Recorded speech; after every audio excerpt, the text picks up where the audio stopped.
O ano não podia terminar sem o mundo acabar de novo. Então temos aí mais um fim do mundo. Pode contar aí, deve ser o 48º fim do mundo de 2019. Agora em relação à questão dos juízes de garantias.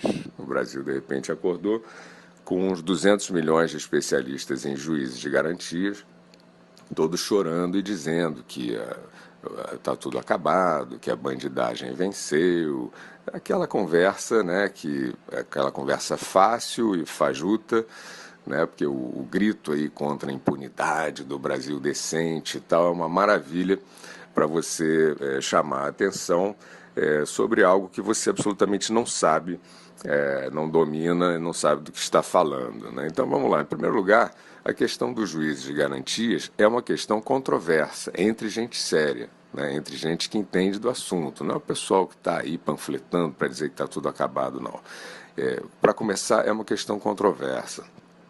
Em segundo lugar, o princípio de que os juízes de garantias vão chegar para rever, ou seja, para beneficiar aqueles que os juízes do processo condenariam, é um princípio altamente duvidoso, para dizer o mínimo, né? Vamos fazer um paralelo com o início da Operação Lava Jato, quando você viu surgir a figura do juiz Sérgio Moro, juiz de primeira instância, e talvez você não se lembre, mas aconteceu. O que mais se dizia entre essas pessoas que se dizem do Brasil decente, né, que são contra a impunidade, mas que adoram chorar a cada esquina, o que elas diziam era o seguinte: não adianta ter um juiz virtuoso em segunda instância, porque a segunda instância vai cassar todas as decisões dele. É exatamente o mesmo princípio, né? O que se dizia quando o bando do Lula, né, começou a virar réu e prestes a ser condenado ali pelo Moro, o que se dizia era que não adiantava, que a segunda instância ia livrar todo mundo.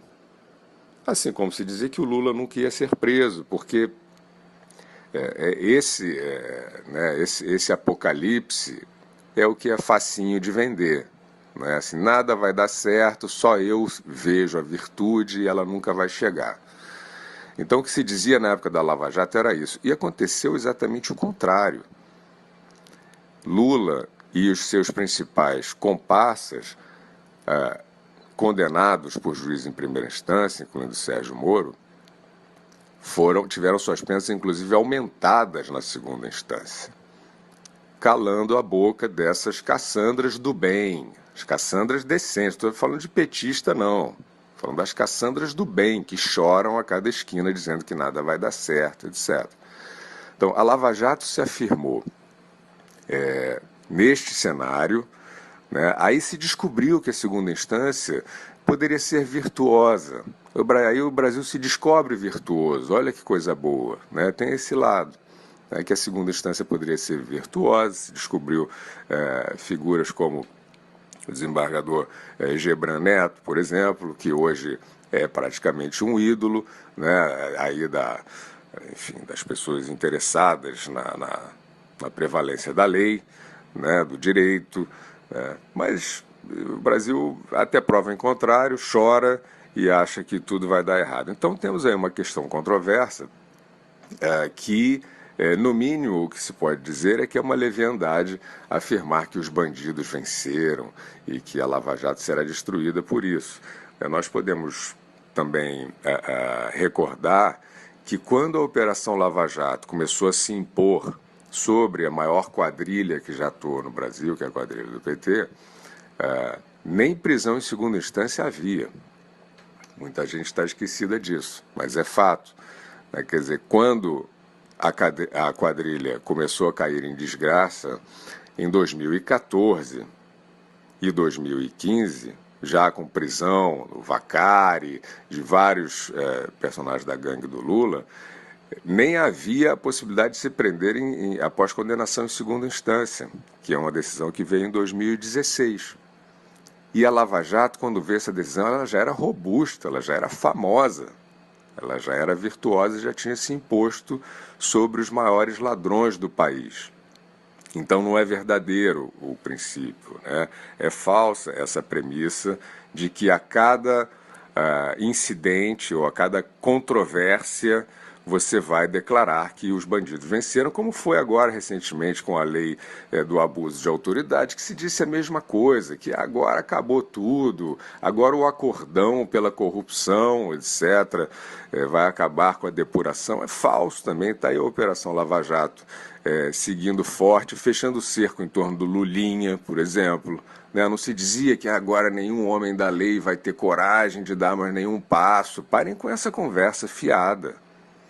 Está aí a Lava Jato indo para cima do Lulinha, dos comparsas do Lulinha, né, desdobrando as investigações dentro da Petrobras, né, e, portanto, a Força-Tarefa, mais uma vez, afirmando o poder aí da virtude, que vocês, as Cassandras do Chororô, não estou falando de petista não, hein?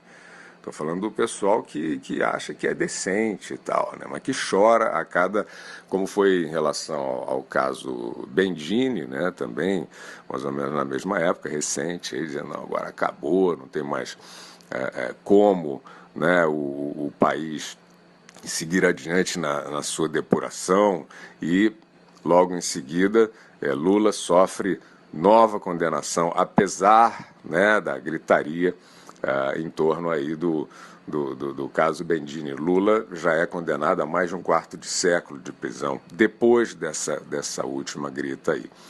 Então a gente segue adiante percebendo o seguinte, o que esse pessoal fica meio na dúvida, o pessoal quer que o Brasil dê certo, mas fica meio na dúvida.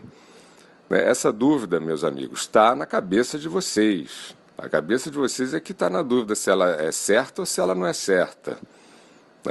Porque as condições dadas para o Brasil dar certo, para o Brasil de fato virar uma página como civilização, estão todas dadas aí, absolutamente todas dadas. Essa premissa de, não, mas aí o governo federal, né, o presidente da República está fazendo acordos com o Congresso e não sei o quê, tarará. Bom, o presidente da República ele tem que governar. E o que mais se diz, o que mais se grita em relação ao governo Bolsonaro é que o presidente tem tentações autoritárias. Quando ele mostra sua postura democrática de transigir, de fazer concessões, não concessões não republicanas, concessões da política, né? Conversas, negociações, aí vem, né, o pessoal que estava dizendo, não, os arroubos autoritários, fala muito, não sei o quê, vira aquela coisa, não, está fazendo acordos, etc. e tal. O que vocês querem? Vocês não sabem o que vocês querem, na verdade. Né? Então, a partir da capacidade de negociação e de transigência do governo federal, do presidente da República, o país conseguiu, por exemplo, impor ao Congresso sua agenda virtuosa. Porque você tem alguma dúvida de que o Congresso estava lá para sabotar as reformas todas? Nenhuma dúvida, né? Você viu o Rodrigo Maia, Alcolumbre, desde o primeiro dia do ano, gritando lá contra o Sérgio Moro, contra o Paulo Guedes, contra o Bolsonaro. Vocês lembram disso? Chamando todo mundo de vagabundo, todo mundo chefe de quadrilha. O Alcolumbre disse que o Moro estaria preso se fosse parlamentar. O Rodrigo Maia disse que o Paulo Guedes era um semeador de crises, que o governo era uma usina de crise. Vocês lembram disso, né? Pois é, foi na base da conversa, da articulação e com uma excelente frente de negociadores que o governo tem, como o Rogério Marinho, que é sem dúvida um dos brasileiros do ano, foi lá e impôs praticamente dentro da democracia a aprovação das reformas na base da conversa, da negociação. Não pode negociar, tem que ser uma coisa aí meio quixotesca na cabeça aí de vocês, tem que ser Collor, né? Tem que ser o Collor para brigar com todo mundo e tomar um impeachment bem bacana. Né? Então, é disso que se trata, é isso que se procura fazer, negociar. O ministro Sérgio Moro, não só, ao contrário, né, do que vários de vocês passaram o ano fazendo, que era demitir o Sérgio Moro todo dia, o Sérgio Moro está triste, está chateado, está macambuzo, está deprimido, está isolado, o Sérgio Moro termina o ano não só dizendo que o pacote agora sancionado pelo presidente Bolsonaro é um pacote com vários avanços, como termina o ano prestigiado pelo governo e podendo apresentar uma série de resultados positivos no combate a todos os crimes, a todas as modalidades de crime.